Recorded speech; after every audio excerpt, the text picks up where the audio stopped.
guy's making $400,000 here selling roofs. I'm in the business of saying there's opportunity here.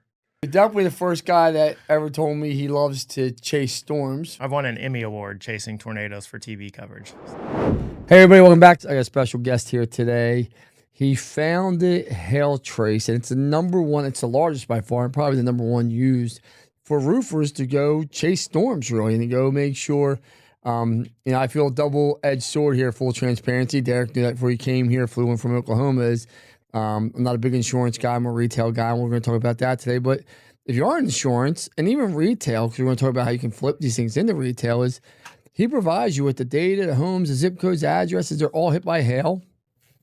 And you have multiple different levels on, I believe there's 4 different levels that you actually offer people. Mm-hmm. And the crazy part is, where do you hear some of his clients that actually use them and how big they are? So, Derik, thank you so much for being here. I appreciate it.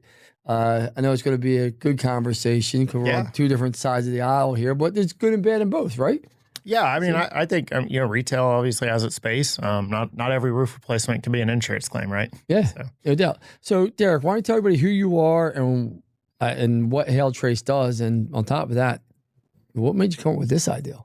I'm just curious. Yeah, absolutely. So I started HailTrace back in 2010, and really had no business starting a software company. So I was an alarm salesman. At a little small company in Oklahoma selling alarm systems. And I was a storm chaser. So I love tornadoes, hurricanes. We have a hurricane today making landfall in Jamaica. Would have loved to be there actually, which most people probably not. So you actually like seeing the tornadoes and being part of the storm? I've been within 100 yards. Actually, I've won an Emmy Award chasing tornadoes for TV coverage. So. Okay. Am I your first Emmy Award winner? You're my first Emmy Award winner. Okay. You're definitely the first guy that ever told me he loves to chase storms. Yeah. Okay. So you were an adrenaline junkie. Yes, a little bit. Yeah. I love hail, tornadoes, hurricanes, all of them. So you were meant to be in business. There you go. That's right. Yeah. Constant tornado. Yeah. You got to always have a little bit of risk, right? No doubt. Yeah. So, so this big hailstorm hit in our backyard. Family friend was a salesperson for a roofing company in Oklahoma and said, hey, you've seen some hailstorms. You've been in some hailstorms. Do you think you could draw a map that would show me where that hailstorm hit? And I was like, probably. So I grabbed Google Earth and radar and hand drew this map that showed where this hailstorm hit in Oklahoma City. And I think she gave me $100, which was probably a lot for me 15 years ago. And the rest is history, man. It was just kind of like, let's see if I can turn this into a business. In that moment, I didn't even know roofers looked for hail. I didn't know hail damaged roofs. Okay. All right. This is definitely going for a different direction than I thought, because now I'm really intrigued, really more than I thought it'd be. But here we go. You're sitting there and you get $100. I'm assuming at this point, now you got to say, I got an API into Google Earth or some type of map, because people are going to want the data, right? Mm-hmm. They're going to want to see it. They're going to want logs of it. Mm-hmm. I mean, historical data is huge, as you know. Yeah. But tell me how you build this. Because all businesses are built the same way. Right? 90% of business, I truly believe, are built by what you just said. You just kind of stumble into it. People ask me all the time, Lance, how did I build? I don't know how I'm here, but I'm here. Right. A lot of turns. Like, I didn't think of it as a 10-year-old, 20-year-old, 30. I mean, if you ask me, I was 40 years old, am I sitting here? I'd tell you, hell no. Yeah. So tell me how you got there. This happens. What's next? Yeah. So, so I make this map and I'm like, okay, there's a problem obviously that contractors want. This is like early, so there's not a whole lot of hail tracking going on. Yeah. So contractors are just now starting to get into the habit of using these tools. And, so I started looking for hailstorms. That was kind of my first thing, was like, where has it hailed? Where do you go look for hailstorms at? Where do you go? So I was using the National Weather Service. So I used the National Weather Service and then figured out how to download the weather data, the radar data specifically, how to get archive, how to get roads laid over the top of it. Are you API in, or are you just downloading it and building your own database? Downloading it at the time, just trying to figure it out. I didn't even know how to build a website. I mean, okay. I mean, that's where I was, like, and I'm still horrible. Like, I'm not your code guy. Like, I've got guys that do that for me now. But the first iteration of our website was built on Joomla, Joomla. Yeah. Which JOOMLA, just in case people were wondering. Yeah. Have you heard of it before? Yes. Okay. I'm a digital marketer by trade. Okay. So you've heard of it. Yeah. I remember I thought I would make it big time when I could get to Drupal. That was, if I could do Drupal, I was going to be big time. But yeah, so I, just tried to like use this tool to What's your site in now? Huh? What's the site in now? It's all custom code. Like we've got 15 people on our software team now. So yeah, it's changed. Yeah, I couldn't. They don't even want me to put customers in the software anymore now. So that's where we've gotten to. So how does your second customer come and your third customer? So the first couple were just calling people, right? So I would draw a storm would hit. Like I remember Corsicana, Texas had a storm, so I drew a map, and then I would just look up roofers in the area online and just call them and be like, hey, I made this map. I'll sell it to you for $150. And so I did that. What was included in the map? So it just broke down the hail size by region. So I used three different brackets. So it was quarter to golf ball to tennis ball, and then larger than tennis ball. And I would kind of start it where people were and end it where people ended. So it wasn't, like the whole US. It was just kind of, it'd take me an hour or two to draw each one. And then I'd figure out how to embed it. So I just grabbed the little embed code from Google Maps and pasted it into my little Joomla site with the date and the name. And that was it. No mobile app. Of course, apps were starting to come around in 2010, 2011, but no mobile app yet. And I think I sold 6 maps that year. So I think I made like $1,200. Like it wasn't very much. And then the next year, it's 2011 comes around, and I'm like, I need to focus. So I wanted to focus on Oklahoma. That's where I was at. So I knew I could go. Which is a big hail area, just so everybody knows. It is, absolutely. Yeah, get a lot of hail. I was like, if I can. Actually, RoofCon's in Oklahoma this year. It is, yeah, absolutely. It is. Yeah, My boy Hunter. We're doing a bunch with him. So he's a good guy. Got some big plans. My storm chasing truck will be there, which was used in the movie Twisters. That's also another cool thing. Okay. So that'll be fun. But yeah, so I decided to make a subscription, which I didn't know at the time that was how you do software. I just was like, these guys will maybe buy 1 or 2, maybe 3 maps from me if I just sell them individually, but maybe I could get a few extra $100 out of them if I just told them they could have everything that happened in Oklahoma. And so I went door to door and started tracking people. And I still remember first subscription customer. So first real customer, right?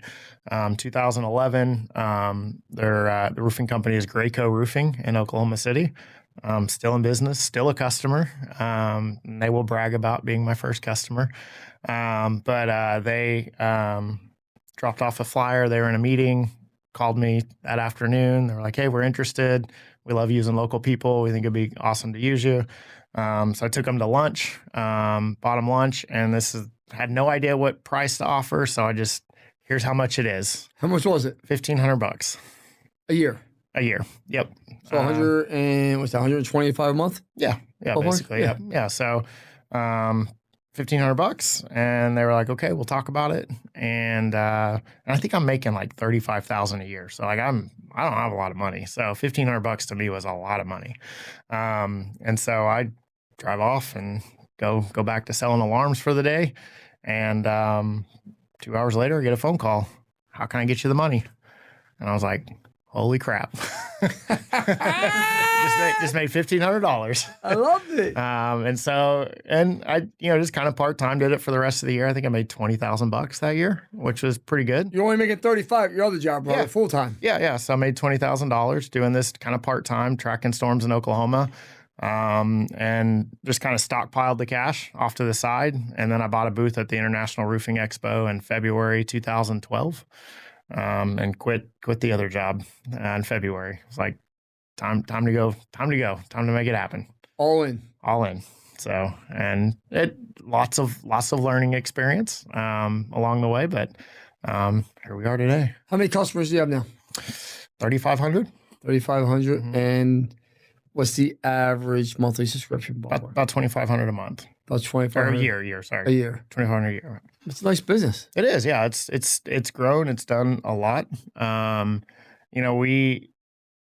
again, now I talk about it as a software company back then, but I treated it as a weather company. Like it was a weather hobby company, right? Like I got to go storm chasing and do the things that I loved, and it was a tax write-off basically. Um, you know, so Give me a favor. Give me a calculator real fast. I'm trying to do the math here. These guys tell me, guys, this is where like you gotta sit and think to yourself. Here's someone that was using it as a hobby, and I mean, you got close to a $10 million business. yeah. I mean, 15 years later, you're in the top 1% of all businesses across the country. Mm-hmm. You probably have the largest hail chasing company out there. Yeah. I mean, and just out of pure, I mean, that's a great story. And we're going to talk about the product, but that to me, that's a great story. Yeah. Yeah. It's been a fun journey. So the first, I would say 8 or 9 years, it just kind of slowly trickled up. In 2020-ish, I think it was 2020, that was when I realized we were a software company and we needed to track things that software companies do. So we started creating a customer success department and onboarding department and retention department and sales, and just kind of breaking everything up into pieces and just adding pieces. And that's when we really started to grow. How was that adjustment for you going from being, hey, listen, I'm an adrenaline junkie. I just want to go chase storms to, because now you got to start understanding KPIs, P&Ls, financial literacy. You got to understand hiring, growth, scale, right? Profitability, right? Is it still are you still the only investor in the company? Do you have investors now? No investors. So it's just you. Yeah, I mean, I have a couple partners. Like I had a partner that was on with me in the very first year. Is he still with you? Mm-hmm, still with me. All right, great. So silent partner, doesn't work in the business, but yeah, he's still with me. But you still have financial responsibility to him to make sure you take care of him and do the right stuff. Yeah, absolutely. Yeah, and it's I'm a data guy. I love data. I love storms and I love data. And I love problem solving too. Like I think I've told people in the office, I'm like, if there wasn't an opportunity for us to continue to like grow, then it would be boring. Like I'd quit.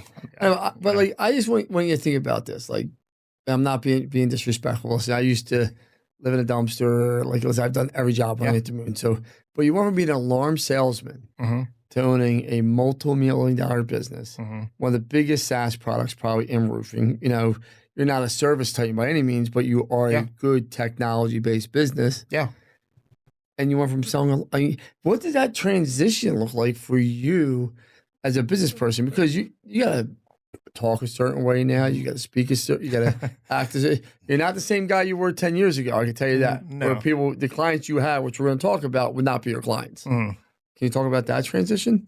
Sure. I mean, it's the clientele. I mean, it's actually surprisingly similar because it's roofing contractors. Now, the roofing space is progressing, right? Absolutely. So it is not the same. And I know you kind of obviously dabble in that with the private equity side of what's going on in the roofing space is changing, right? It's different. I've always said, hopefully the roofers don't hate me, and I'm probably 15 years behind as well, but the roofing space has kind of been about a 10 to 15 year behind, like a lot of businesses, right? I think it's 30, 40 years. Okay. I'm not saying that. Listen, it's like when you see a fat person saying they're fat, you're fat. When you see a short person, you're short. Like, it is what it is. They're behind. Right? Yeah. Like, it just is. Like, they're behind. Yeah.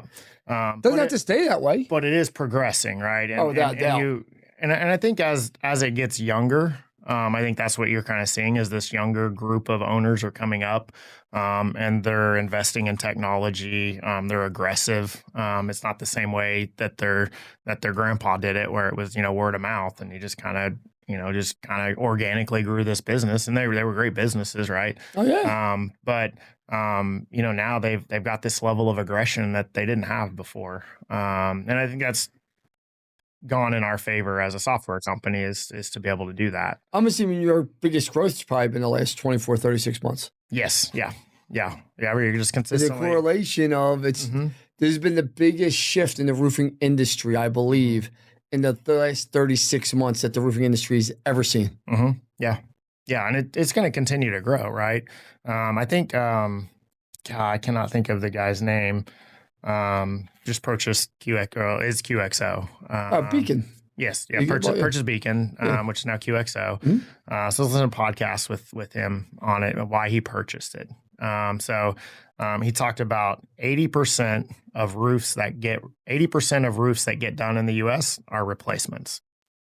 I was like, that's a shocking number. That's a lot of roof replacements that get done. It's a huge number. And so when you Why think would that about, shock you? There's so many homes in the U.S. compared to new ones being built. I mean, it's not shocking to me, but when you think about it that way, right? So 20% are being built; those are the new ones. But that's your new potential, right? So 20% are coming in; they're getting filled in. So that's why the growth is so continuous there. And we even see on our business, like we see opportunity to go into the retail space too, because just because. Talk to me about that, because that's really what I want to talk to you about. I mean, like everyone listening to this knows how I feel. Anyone listening to my podcast knows I don't believe you should be in insurance. I think it's going to be dead. We could talk about that because you have a different opinion, right? I think not dead. That's not the right word. I think it's going to get more. It's gotten more and more challenging. It's going to get more and more challenging. I'm a big cash flow guy, right? So I'm not a big go wait for the insurance company to give me my money. So we can talk about that. But tell me why retail you feel that more people will start using. Because I can see people using HailTrace in retail. But I'll tell you how I would use it. But can you tell me how you see it being used? Well, I mean, so at the end of the day, just so most people aren't replacing their roof because it's ugly, right? Like most people. I mean, there are some people that will do it, but I'm gonna say it's less than probably 5%. Right. So there's some sort of damage that's happened to the roof, right? 100%. Now, when it comes to insurance claim, you've got a 1 or 2 year window that you can do that, right? There's a statute of limitations on that policy, and you have that window of time to replace that. Once you pass that, it's retail now, right? Yep. It is what it is, right? HailTrace is not in the business of saying what type of roof replacement. Like, we're not in the business of saying this is an insurance claim and this is a retail roof. I'm in the business of saying there's opportunity here, right? If you overlay this data set here, this neighborhood is a really good neighborhood that you should be in.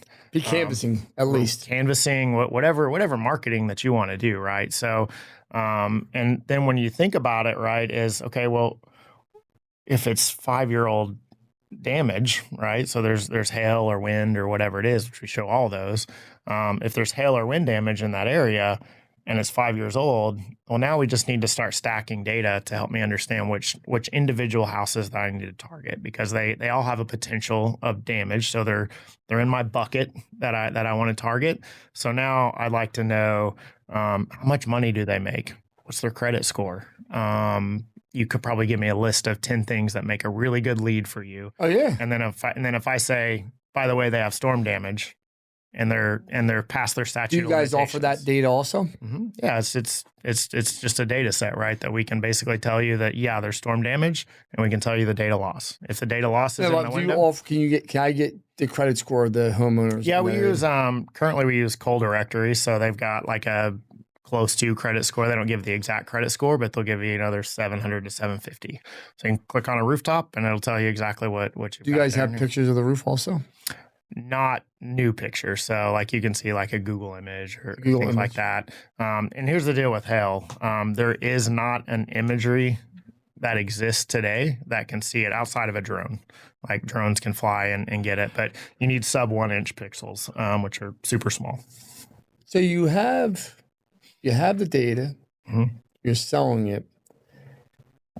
And I guess, you've been labeled as insurance, but the reality of this is you could use it and sell retail too, because not everyone is going to, like you said, most homeowners policies 1 to 2 years good. I don't believe a lot of people want to even turn it in to their homeowners, a new roof. Because if a roof is $15,000 and your deductible is $1,000 or $1,500, which most homeowners deductibles are around $1,000 to $1,500, you're at 10% of the job right there. Yeah. Right. So then the question is, can I come up with a monthly payment? It's under $200 for 5 years or whatever it may be. And then my roof's good for another 15, 20 years. And my insurance doesn't increase. And I don't have to jump through hoops. And that's why that would be my sales pitch to people using HailTrace. Like, I guess what you could use HailTrace for too is you can market in social media. There's maps. I'm just sitting here thinking off the cuff. Um, you give me the map, say it's Bucks County, that I knew there was a hail damage Mhm. in the last 30, 45 days. I can run Facebook ads just in Bucks County. Yeah. Who you hit. Yeah, yeah. You could target the neighbors even. I mean, you get more specific than just the county, and I think that's what's really helpful. Is being able to target. We can pull a list of every person and create an audience if you wanted to on social media. Oh, you guys get a name? Mm-hmm. Names, phone numbers, email addresses of every person hit. Really? Mm-hmm. Oh man, that's huge. Yeah, so it's a marketing tool, right? So and I think that was one of the keys when I started the company really early on, right? One of the issues that I found in year one was it doesn't hail that much in November and December, so I don't have a whole lot of maps to sell. So how can I make? And at the time I didn't know the term sticky, but how can I make my software sticky that people will want to use it year round? And at the end of the day, the way that I look at it is at any given moment, there are at least 10 million roofs right now in the US that need to be replaced because they have storm damage. Some of those are insurance claims, some of them are not. And Which I'm going to assume the majority are not, if the 10 million, because it's probably out of the threshold. Probably not. I mean, it depends on your market, right? Like if you're in Dallas, you probably got an insurance claim. If you're in Chicago or up here, Philly, I mean, there was a massive storm like 10 years ago that hit Reading, Pennsylvania. I mean, massive. I will bet money there's still hail damage from that storm. Oh, yeah. And I bet you I could give you the path and your retail guys could go out there, find the damage, and be like, look, this thing's been setting for 10 years. We can see these marks. Look at these marks. Like these things, they're going to start leaking. And when they do, you're going to have an issue.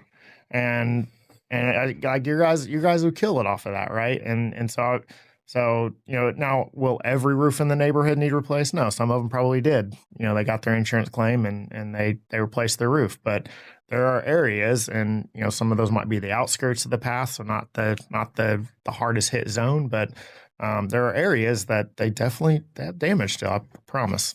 How long does your data go back for? So we have data. We have a full set of data back to 2011. 2011. So 14 years. 14 years. What's your biggest challenge that you've been faced with growth, just trying to grow your company?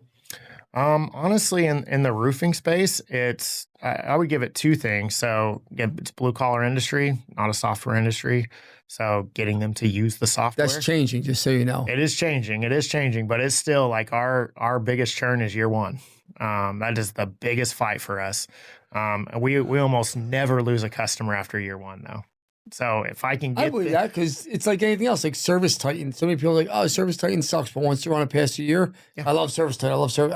I couldn't imagine my life without it now. Yep, exactly. So it's and especially the contractors that are buying our software, right? A lot of times they're buying it on a whim, right? So it's like, boom, this hailstorm hit.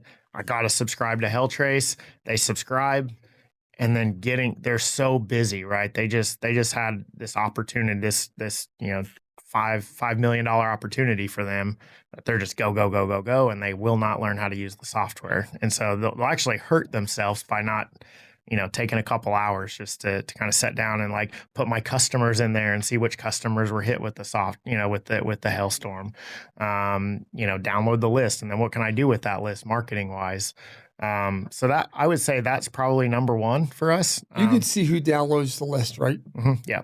What percentage truly download the list? It's a very small percentage. Jesus Christ, guys. Absurd. That's the gold. That's the gold. Yeah. How do you not take that, put it right into your email marketing, put it right into your audiences for social media? Mm-hmm. It's crazy if people knew how few people use the software to its full capability. It's pretty wild.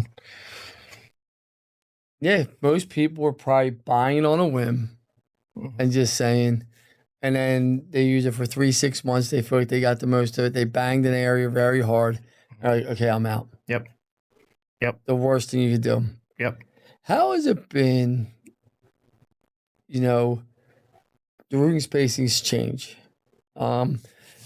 You're good friends with Dimitri. I am, yeah. Yeah. You've seen him change a lot over the few years. Yeah. Guy loves to cause controversy. A little bit, yeah. More than me.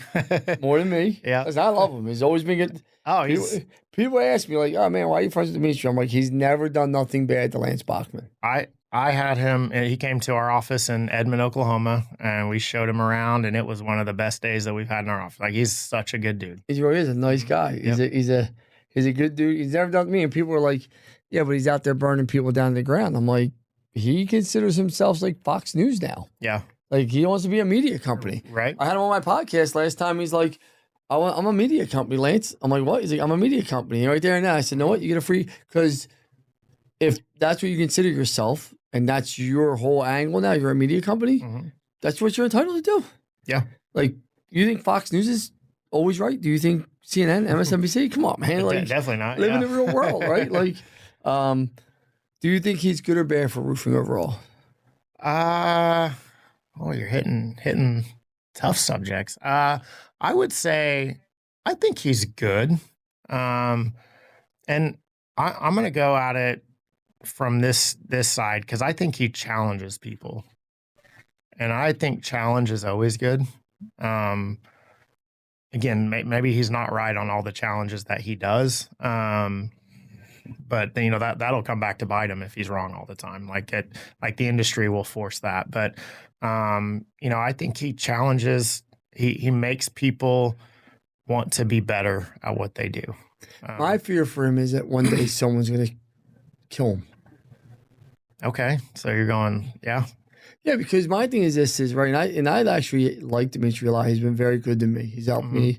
Listen, Dimitri, I tell you, when I got into roofing, I've only been in it for 3 years. Okay. Yeah. 4 years, right? Yeah. Like just let's be realistic here, right? Yeah. And him, Ethan from Beacon, opened their arms to me. I think Dimitri actually flew up to see if I was legit, and I think he was going to do a hit piece on me, truthfully, 3 years ago. Don't I always say that, Neri? He called me up, asked me to do a podcast. That's how it came about. And I was like, this guy's going to do a fucking hit piss on me. But he's going to be shocked when he walks in and sees there's tons of people here, when he sees my bank account, and you can't argue with what I'm saying. Yeah. It's all documented and proven my history, right? Like, yeah. But I think he actually was coming up to be like, this guy's a fraud. Yeah. Right? Because I came in the roofing space. I don't want to say I took it over, but I definitely had high impact very fast. Sure. Right? Yeah. So I got to know him. I was like, this guy's a great father. We spent a whole day and a half together. And I was like, this guy's just a great guy. And I say to him all the time, like, Dimitri, man, like, people are crazy.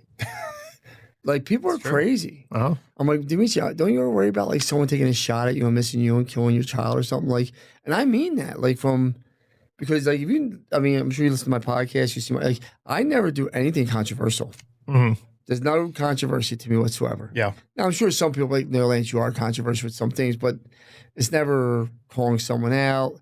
On my podcasts are only positive. Right. Like, all my social stuff's positive. Like, sure. And I'm like, I just feel like when someone's down, they might just break. I just hope that doesn't happen to him because he's been very good to me. I actually think he's good for roofing. I think corporate America hates him. Obviously, you can see that with his relationship through all the suppliers, all the manufacturers. A couple of big ones there, yeah. Yeah, which I agree with them over him because it is why I say to him all the time, I'm like, these guys have big companies to run. They have to charge what they're charging. Like when you got 2,000 employees, you got to pay for healthcare, vehicles, gas. Like it's just the metrics change so much to become profitable. It's one of the things, the decisions I made 10 years ago versus the decisions I make today versus the decisions I'm going to make 10 years from now are completely different. So I think it's really difficult. And I always try to think through whenever I see like a big company doing things, I'm like, I don't like the way they do that. Like, I'm not in their shoes. I don't know why they're doing that. So I was fortunate. I was the vice president of AT&T. I don't know if you know that for the whole country. Okay. So I ran yellowpages.com for the whole entire country. And I was a full officer by the time I was 30. Wow. Which is very unusual, right? Yeah. It's impressive. And, I saw the decision-making process there. I remember me fighting it, saying, man, this is wrong, this is wrong. And there was some things that I felt still to this day are wrong. Sure. But 90% of it was so right. And I was so stupid and naive right? Because now that I own businesses and I got to be profitable and I got to make hard decisions. I mean, you see our monitors out there and you see the amount of revenue our roofing companies are doing. Yeah. We're going to do over $100 million in retail this year. Yeah. Like that doesn't sound like a lot of money, but that's a lot of money for full retail roofing that's all residential. Yeah. And they get there so fast and rapidly. You got to make hard, quick decisions that a lot of people don't agree with all the time. Yeah. And I'm like, that's great you don't agree with it, but the goal is more important and the mission is more than your agreement. Yeah. And that's how corporate America runs it also. Like they have a stock they got to move to. They got investors they got to move to. That's why I say great for you. You really have no investors, but you have a silent partner, which has to change some of the decision-making processes when you sometimes you make decisions. Yeah. I mean, I want him to be successful, and his early investment is why I'm here today. Right. Like, those first couple of years are tough. So especially in a business that's pretty volatile with weather. Right. So you always want in business to, you want to be in control, right? So, but early on in a weather company, you're kind of not in control. So, you need Mother Nature to provide, which is why you say, I'm sure it's one of the reasons why you like retail, because you're not relying on Mother Nature to provide something for your business. No, I mean, it's just, I come from the HVAC, painting, digital marketing space, IT space, anything. Listen, do you need weather? Like I'm going to tell you a roofer out there right now, every HVAC company out there. Do you want weather? Yes, you want weather. Yeah. It's going to make your sales increase. I mean, the nice part about Mother Nature, it's been consistently inconsistent for the last 100 years. And it's going to stay that way, right? But, if you're in Arizona, right, and I'm not being rude here about Arizona. I know it just rained, a big rain out there a few weeks ago. But overall, Arizona is a very dry, non-raining state. You open a roofing company out in Arizona, you better make sure you know what angle you're going. And I'm not saying there's not successful ones out there, but there's easier places to be, in my opinion. You come up here to the Northeast, this is like taking candy from a baby. You go out to the Midwest, it's like taking candy from a baby. The weather patterns are insane in those areas. That only helps you run your business and scale your business that much faster. Can you talk about that? Because I don't think a lot of people understand that you do need, I can't use the word because there's going to be some jerk off out there that says, you don't need weather. Look at me. Yeah, your dad started your business. The grandfather started the business 100 years ago, and you just happen to have a customer list like no one else. Go start a business from scratch with no weather. Let me know how you make out. Hey, everyone. Thank you for joining us today. I want to give a quick shout out to our sponsors, Service Titan and Rilla, our technology of choice to helping us scale and grow our business and making sure all of our viewers have the technology to scale their business so when they want to sell it, they're able to. Yeah, it's well, I mean, I've always said the process of owning a roofing company, or the ladder. Now this is changing quite a bit, but it was salesperson to CEO. So you're a salesperson. You start working a hailstorm. I personally think that the pay structure is completely flawed in the roofing industry. I don't know if you agree with me on that or not. But tell me what you think the pay structure is. 50-50, the 1099, 1050-50 that they do. So 50% of the profit, 10% off the books, right? And that's your commission. But on a 1099 scale, it's what you hear a lot. So we have no 1099 employees, full transparency. Perfect. We pay healthcare. We give company cars. We give company gas cars. We have 401k, and we pay anywhere between 8-10% of the commission, total job. Based on, you have to hit a 50% gross profit margin. I mean, well, it's like 45%, whatever it is. I'm very transparent about my pay structure. But the kicker is every one of my companies, the salespeople, what's the bottom number? Like $1 million or $1.5 million you have to sell on roofs? I think if you hit $1 million, you get a 0.5% of equity when the company sells. If you hit $1.5 million, and I'm not saying these exact numbers for the equity piece. But if you sell $1 million or $1.5 million, you get a percentage of the sale. So like, you can make a shit ton. I got guys making $400,000 here selling roofs, $300,000 selling roofs across the country. Most people aren't doing that. And that's what I love, and we produce all the leads. Oh, that's nice. We produce all the leads. So our salespeople come in and they have a stacked board, 2 to 3 leads every day. Some have 4. Nice. And they get paid more if they decide to go self-gen themselves. Nice. And you're doing most of that through software, I guess, or just through like, What do you mean? like widgets online, like website? Yeah, we have traffic, all SEO, digital all that, marketing, SEO, PPC, you've built out your aggregators. marketing. Yeah, we have a whole marketing funnel. And we do have a canvas team that makes up about 20%. Like, I'm not going to lie to you. I've never used your product. I'll never lie to anyone that's listening to this. Sure. But I'm going to look at HailTrace and say, listen, all of our marketplaces, where's Hail? For me, it'd be the opposite, no transparency. I want things that are older than a year, 2 years. Yeah. Because I don't want people that can say it's an insurance claim. Yep. And then if we have customers, I'm going to take my existing customer. I know this is where, like, I think as a marketer, and you're probably I'm like, probably thinking the same thing. I'm going to download my customer base. Yep. I'm going to see how many fit in these zip codes. Yep. And then I'm going to come back to you and say, my man, give me these zip codes right here. And how does it work? And then I'm going to take that data, put it together.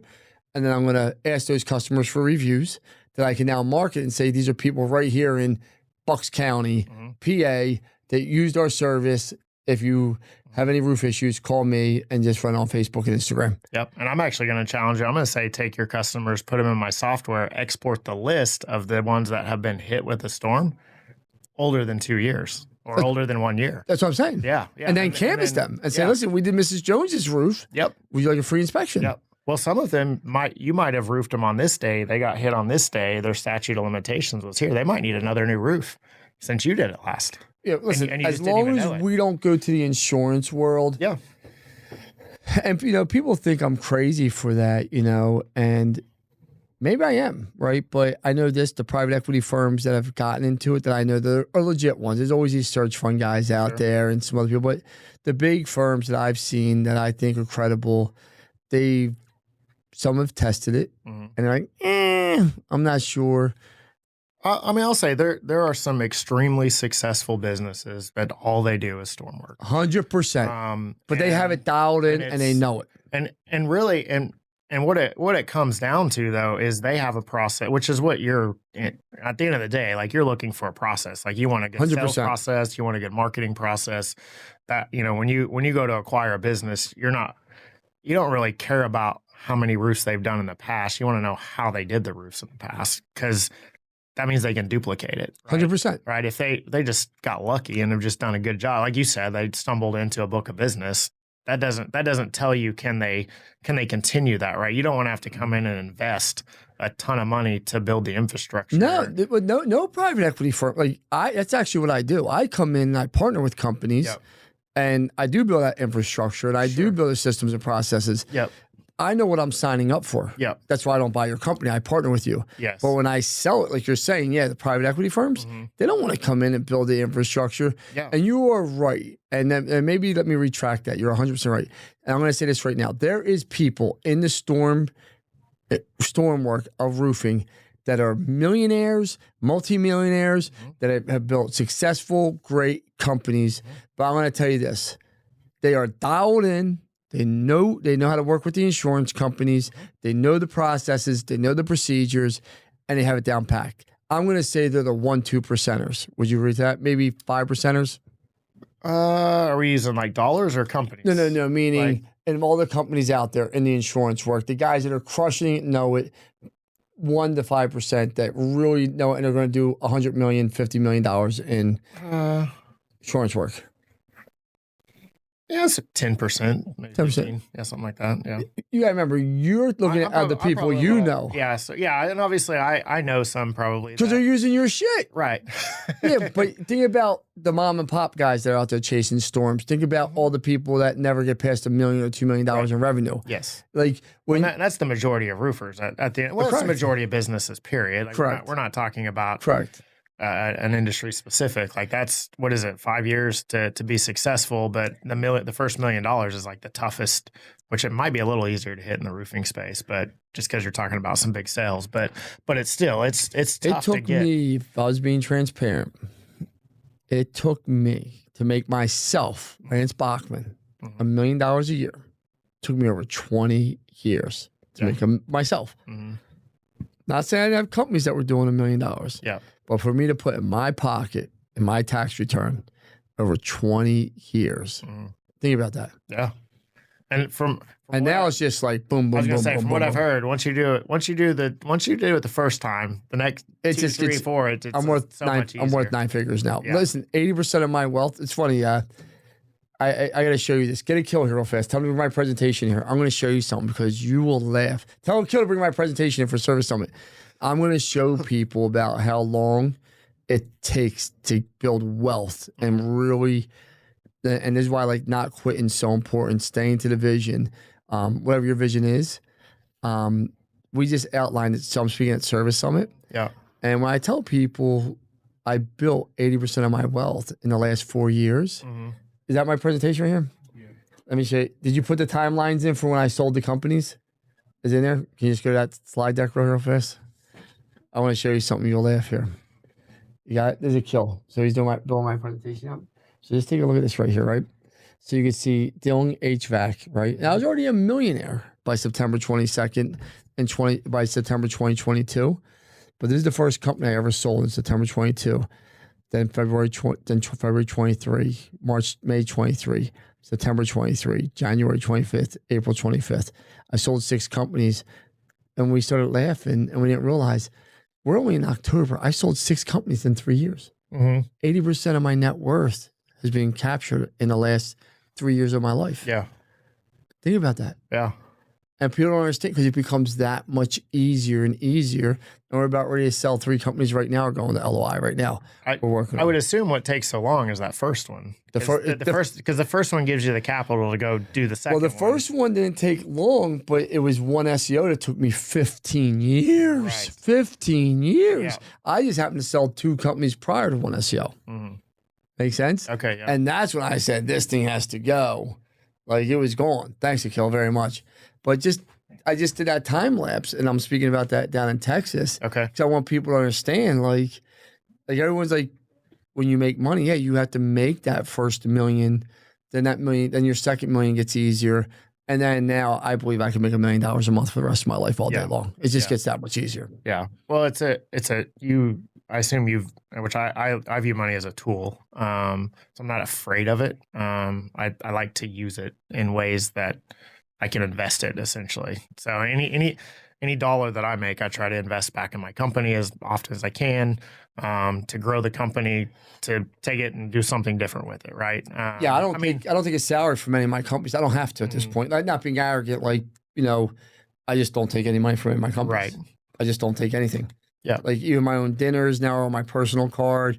Like, I don't, like, when I was young and dumb, I ran stuff through my business. And now it's like, I would never even think about doing that. I'm like, What are you doing? Like, every dollar I take out, anywhere between 8 and 12 coming back to me on the sale. Like, this is just stupid. Like, let's grow as fast as possible. It goes back to that, what you did 10 years ago versus what you do today. Like, you just make decisions differently than what you used to. Yeah, it's funny because if you think about it, like, when I started one SEO, it's not right, but like, or any company, like most founders, they're going out to dinner like, oh, I can expense this because I have Joe here is with me, and I do Joe's digital marketing, and Joe Bograd is really one of my best friends, but I do his digital marketing, so I can write this off as a business meeting, right? Sure. And you're not doing anything illegal, but really what you're doing is you're just taking money out of the account that if you kept in, that probably pays for a CSR, it pays for average, it just pays for so much stuff to grow your business that much faster. Yep. I just don't think people think like that until you see the business side of things. Yeah. So here, let's jump into this. You have 4 different packages. Okay. You're a SaaS product. What made you come up with 4 packages and how they vary? Because I was on your site, I was playing around with it, I was like trying to figure it out. I was like, okay, let me just try and figure it out, because everything says I got to get a quote. I got to get a quote or get a demo. Yeah, sure. I can't buy it straight through the site. It doesn't seem like. Yeah. It's I'm just saying from an end user. Yeah, I don't love our pricing model right now. Now we're working on, so we're kind of in the pricing model which I think we actually created, but it was created from a 2-year-old business SaaS company, right? Which is me. And so, it's an unlimited model, which is not excellent in software. So you get all the storms, but it's region based. So whether we have to be region based, and that's one of the things that complicates our pricing model a little bit, is do you want like a small region or a medium size, which would be a state, or do you want a national region? And so the first part of the package is you got to pick the regions that you want. So you're pretty much a custom SaaS product. Mm-hmm. Yeah. So that's why everybody needs a demo. That's I was trying to figure it out. I was like, because I knew you were a SaaS product. I was like, most SaaS products let you join right there and then, right? Yes. Right, quick conversions. Yeah, very quick. Yep. So here, this is why I tell your database guys, let them pick it themselves through it. Yeah. So you can just click a map and say, this is what I want, and just have the back pricing there, and just have as you get more, pricing scales down. Yeah. Yeah. It's so we've actually I'm just thinking as like an end user, because I was playing with it. I was like, man, he has 4 different packages, then demo, and then you have to fill everything out. And I just thought that was interesting. Yeah. Yeah. So there's some things that I want to do to our pricing. Now I feel like I'm going to go, like, I want to go at this kind of like the cell phone carriers do it, if you will. So kind of like you've got your grandfathered pricing, right? And then we've got this new, get the new cell phone, and but you got to go to the new pricing if you want the new cell phone. 100%. So we've been working on some new technology that I think will be really, really helpful in the space.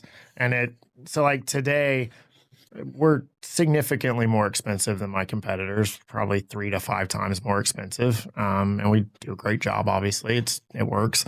And our customers are happy for the most part, I feel like. But we're a red apple versus a green apple. And whichever apple you like, that's the one we are. What I would love to do is become an orange.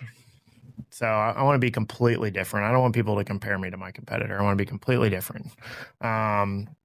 And so, and then that would allow me to kind of derive value in a different way. That would allow me to not be so unlimited based. So that way we can create the expansion that would go, that would help offset just in the roofing space. Like, you're going to get churn in the roofing space. Oh, no doubt. Roofing companies are just going under. Like, it's part of it, right? Everyone has churn. Sure, absolutely. Anyone that tries to leave customers full of shit. Right. Yeah, it's and when you get big, it's surprising. Like, you look at your number, you're like, wow, I can't believe we lost that many customers last month. But it's still a lot. I mean, it's we're still growing. Listen, it's just part of it. The bigger you get, listen. When someone says to me, "I never lost a customer," that's the person I don't want to be with, because you're a liar. Like, or you're too small. Yeah, I was gonna say, you're not big enough yet. You're not big enough, right? Like, as you grow and you scale anything, I tell people this. Right now I'm in the process of this guy's asking me to partner, going back and forth. He's like, I think we should just wait 6 months, because if our people don't, I'm like, dude, our people aren't going to like each other. Yeah. He's like, well, what about I'm like, dude, we're going to have problems, whether it be now or whether we have problems a year from now. We're going to have problems. Yeah. It's like when you meet someone that they say them and their wife has no problems, I laugh, because I'm like, who's your side piece? And people are like, what? I'm like, who's your side piece? I was like, because you're definitely just ignoring your whole wife's life if you don't have problems. Like, because if you live in the real world and you're with your wife, you're going to have problems, whether it be over the children, where to go to school, anything, like just what to eat sometimes. Like, Jesus Christ, I don't want to eat broccoli tonight. I want to eat the s'mores or pasta, right? Like, last night I was eating spaghetti and my wife smacked the fork out of my hand, literally, and said, "You don't need that." I'm like, God damn, we got a problem. I want this pasta. I mean, can you talk about that, about just the growth and that you've seen the problems, because you got to address the problems as part of your job. Yeah.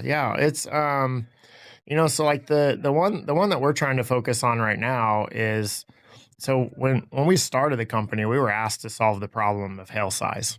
So I want to know what size of hail happened. Yeah. And that's great. Golf ball size hail is like 50-50. That's the way I look at it. If it's golf ball size hail, there's a 50% chance that it did damage. And what we found, and then I've actually seen baseball size hail not do damage, Okay. which most people are surprised by. You should see how happy your customers are when baseball size hail does not do damage. And that's where it exposed this other problem, right? Which was, you asked me to tell you what size of hail happened, but that's not really what you were asking. You were asking me, is there damage on the roof or not? And it's like I saw a post in one of the groups on Facebook, right? I'm not in them as much as I used to be, but it's happened to see one go through, and it was competitor versus HailTrace. Which one's your favorite? And the guy goes on to say, I've used both. I like their competitor better because of this storm. I went to this storm where they said there was golf ball size hail. Their competitor said there was dime size hail. And I went and got up on a roof, and I found no damage.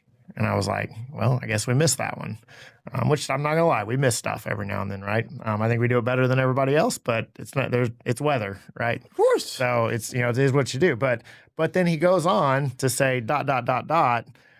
The homeowner did say there was golf ball size hail, just not very much of it. And then I was like, okay, so who was right? This is the thing. If you want to go to the circus, go to the comment section on social media.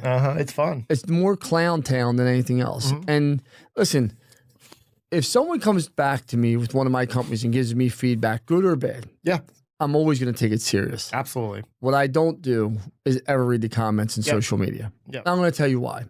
Because most people on social media are miserable. They just are. Mhm. The people that are leaving the You're comments. spending that much time in Yeah, there, because you're just being negative. You're not happy. It's tough. Look at all the people that just agitate people and make shots at people. They're not happy. Yeah. Because if you were happy, you'd be worried about taking care of your family, your business. You'd be worried about those things. I was so happy you were flying in here. You want to know why? Because I want to make you a raving fan of Lance Bachmann. Yeah. I do. I want to make everyone I meet a raving fan of Lance Bachmann with this caveat. If you want to win in business and you want to win at having a family, right? Those two things.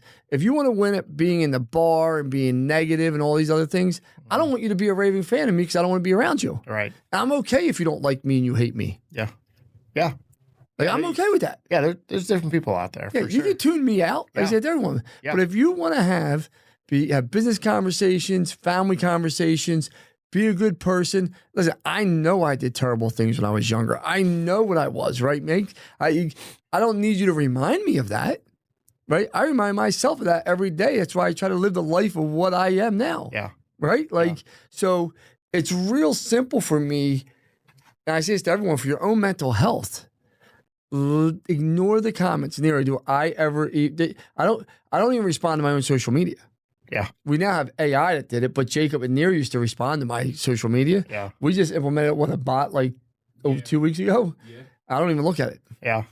Care less. Yeah. I'm the same way. I Less. I spend very little time just, sitting there scrolling, right? Like I don't have time. Know what tells you if you're winning?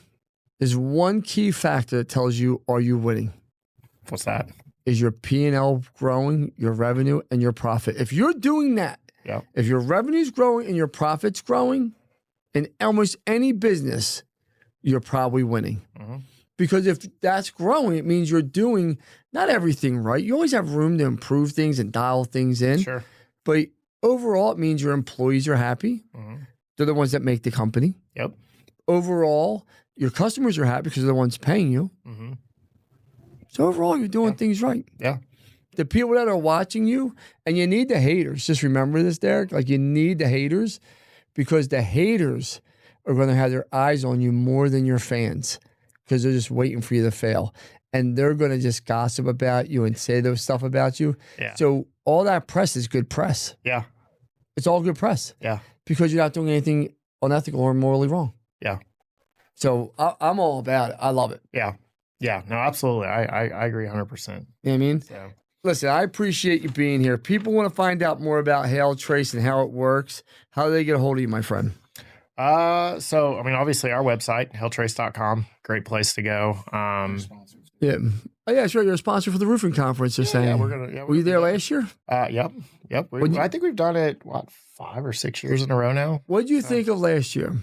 So I will say this conference, one of the things that we have liked the most and how it differentiates itself from the other conferences, is the group of contractors that comes. It's I feel like a lot of times it's younger businesses, so which I think is a good thing. I don't know if it's always going to be that way, but that's what we've noticed in the past is like kind of that 1 to 5 year contractor, but they're running a healthy business and they're like hungry, like they're there to learn, they're there to get see what what is out there for them to grow their business. And we noticed that really quickly because a lot of times we'll go to conferences and we've been around for 15 years and it's and look, I love meeting with our existing customers and it's good. Like we want to spend time with them and learn from them and what can we improve on.